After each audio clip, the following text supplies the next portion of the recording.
Shalom Bapak Ibu yang dikasihi oleh Tuhan. Hari-hari ini kita banyak mendengar dampak dari C19 yang begitu nyata. Banyak orang yang stres, banyak orang yang khawatir, banyak orang yang bingung. Bahkan banyak juga rumah tangga yang sedang mengalami penyesuaian akibat C19 ini. Lalu saya teringat dari firman Tuhan di dalam Efesus 4 ayat yang ke-17 sampai dengan ayat yang ke-19. Di situ mengatakan bahwa sebab itu kukatakan dan kutegaskan ini kepadamu.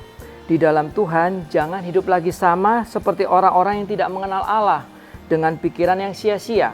Lalu di ayat yang ke-18, dan pengertiannya yang gelap jauh dari hidup persekutuan dengan Allah karena kebodohan yang ada di dalam mereka dan karena kedegilan hati mereka.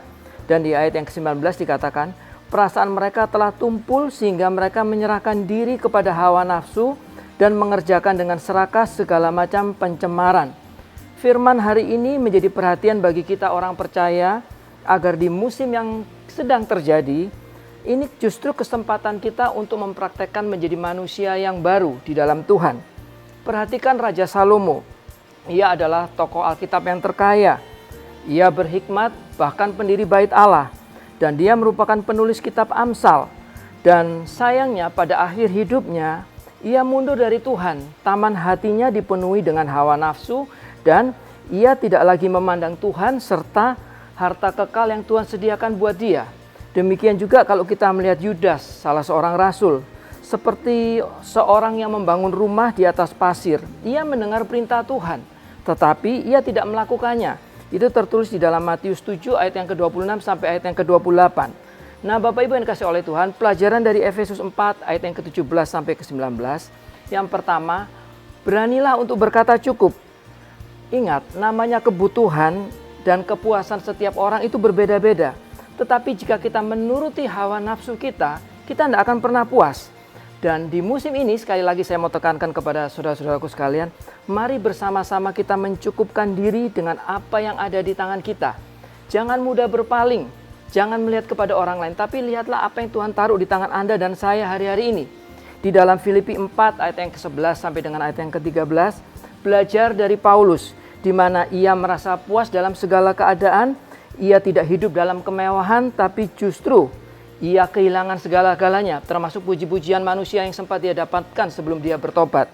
Dan di dalam Ibrani 13 ayat yang ke-5 dikatakan, janganlah kamu menjadi hamba uang, dan cukupkanlah dirimu dengan apa yang ada padamu. Karena Allah telah berfirman, aku sekali-kali tidak akan membiarkan engkau, dan aku sekali-kali tidak akan meninggalkan engkau. Inilah firman Tuhan yang sudah saya sampaikan kenyataannya. Seringkali ketika kita menghadapi masalah, kita anggap masalah itu seperti Goliat yang besar. Dan diri kita seperti belalang yang kecil dan seolah-olah Allah tidak ada. Jadi pastikan di poin yang pertama ini Bapak Ibu yang dikasihi oleh Tuhan, beranilah untuk berkata cukup. Lalu pelajaran yang kedua dari Efesus 4 ayat 17-19 yang saya dapatkan adalah mensyukuri apa yang ada atau yang tersedia hari ini. Firman Tuhan di dalam Matius 6 ayat 34 mengatakan, kesusahan sehari biarlah untuk hari ini, hari esok ada kesulitannya sendiri. Nah Bapak Ibu yang dikasihi oleh Tuhan, bersama suami, bersama istri Anda hari ini, marilah belajar sepakat. Belajar untuk puas, apapun juga yang ada di dalam kehidupan kita, senantiasalah mengucap syukur. Karena mengucap syukur itu akan mendatangkan ketenangan, akan mendatangkan damai sejahtera di dalam rumah tangga Anda dan saya. Jangan melihat kekurangan kita, tapi belajarlah melihat masih banyak orang di luar sana yang hidup di dalam keterbatasan.